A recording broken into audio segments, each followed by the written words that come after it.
penting proses pembiayaan atau investasi mengenai liabilitas jangka panjang dan properti. Baiklah, materi pertama akan dijelaskan oleh rekan saya, Vicky Febriani. Tonton terus videonya ya, jangan skip ya. Saya Vicky Febriani, saya dari Universitas Muhammadiyah Riau, saya perwakilan dari kelompok 5. Di sini saya akan membahas tentang aktiva pembiayaan dan siklus pembiayaan. Apa sih itu aktiva pembiayaan? Aktiva pembiayaan yaitu transaksi dan peristiwa di mana kas diperoleh dari atau dibayar kreditor. Pembiayaan dan utang atau pemilik pembiayaan dengan ekuitas. Sedangkan siklus pembiayaan memiliki dua kelompok transaksi utama. Yang pertama adalah transaksi jangka panjang. Apa sih transaksi utang jangka panjang itu? Transaksi utang jangka panjang itu pinjaman dari obligasi hipotek, wesel, utang, dan serta pembayaran pokok dan bunga yang berkaitan. Sedangkan yang kedua, transaksi ekuitas pemegang saham dan saham preferensi serta saham biasa, transaksi saham treasury atau treasury stock, dan pembayaran dividen. Nah, kali ini kita hanya fokus kepada liabilitas utang jangka panjang. Tujuan audit memiliki 5 komponen. Menurut kategori asersi, yang pertama, keberadaan atau keterjadian. Tujuan audit saldo akun, keberadaan atau keterjadian. Saldo utang jangka panjang yang dicatat merupakan utang yang ada pada tanggal neraca saja, sedangkan saldo ekuitas pemegang saham merupakan hak pemilik yang ada pada tanggal neraca saja. Yang kedua, kategori asersi kelengkapan. Saldo akun kelengkapan yaitu saldo utang jangka panjang merupakan semua utang pada kreditor jangka panjang pada tanggal neraca saja, sedangkan menurut saldo ekuitas pemegang saham merupakan klaim pemilik atas aktiva entitas yang melaporkan. Materi dari teman saya tadi, tujuan audit kategori aserasi hak dan kewajiban, tujuan audit atas kelompok transaksi, dan tujuan audit saldo akun. Semua saldo utang jangka panjang yang tercatat merupakan kewajiban entitas yang melaporkan. Dan kategori aserasi penilaian alokasi, tujuan audit saldo akun. Saldo utang jangka panjang telah dinilai dengan tepat sesuai dengan GAAP. Dan kategori aserasi penyajian dan pengungkapan, tujuan audit saldo akun, saldo utang jangka panjang telah diidentifikasi dan diklarifikasi dengan tepat dalam laporan keuangan.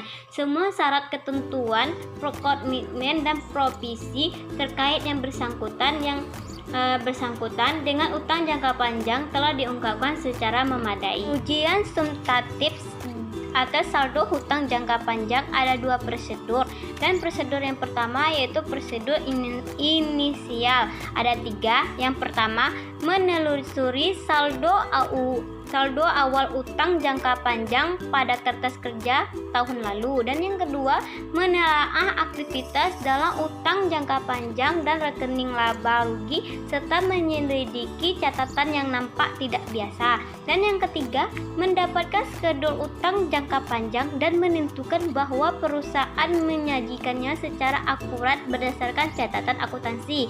Dan prosedur yang kedua yaitu prosedur analitik terdiri ada 2. Yang pertama, menghitung rasio, dan yang kedua, menganalisis hasil rasio secara relatif dibandingkan dengan pengalaman tahun lalu, data industri dan anggaran.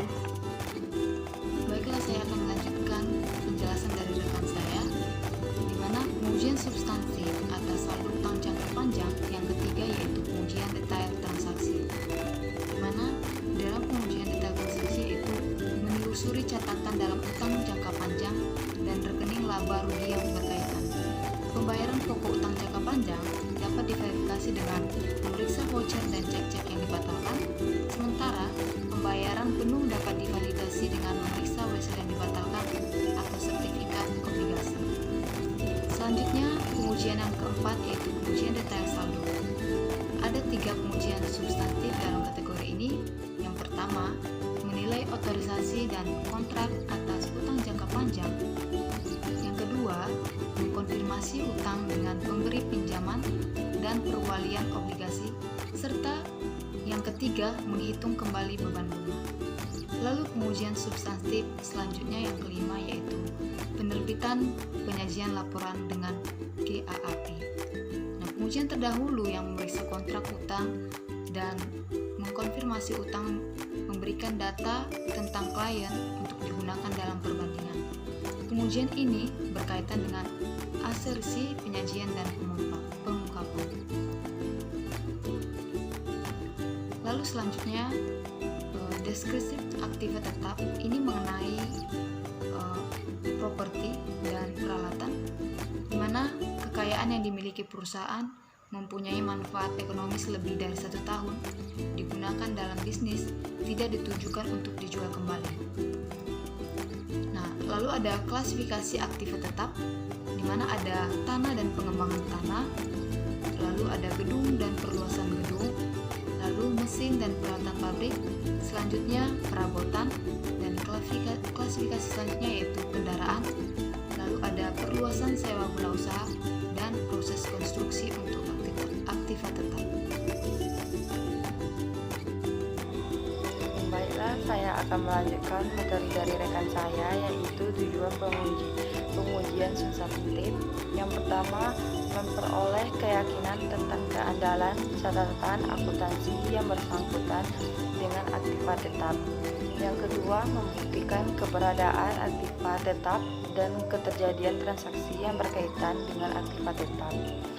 Yang ketiga, membuktikan hak kepemilikan klien atas aktiva tetap.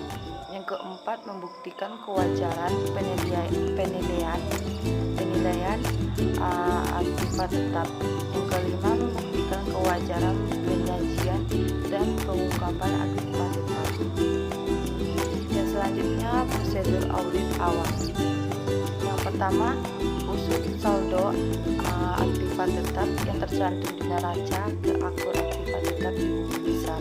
Yang kedua, menghitung kembali saldo akun aktiva tetap di buku besar. Yang ketiga, lakukan review terhadap mutasi luar biasa dalam jumlah dan sumber posting dalam akun.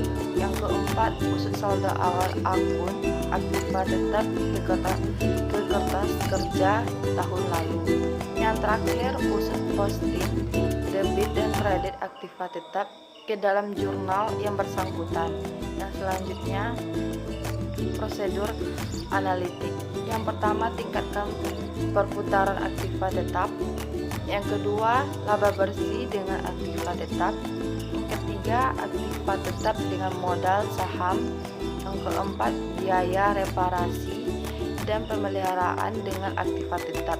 Yang terakhir, membandingkan analisis laporan prosedur analitik dengan harapan yang didasarkan pada data masa lalu, data industri, jumlah yang dianggarkan, atau data yang lain. Materi selanjutnya, pengujian terhadap saldo akun rinci. Yang pertama, lakukan inspeksi terhadap aktiva tetap. Yang kedua, periksa hak kepemilikan aktiva tetap dalam kontrak. Yang ketiga, lakukan review terhadap perhitungan aktiva tetap.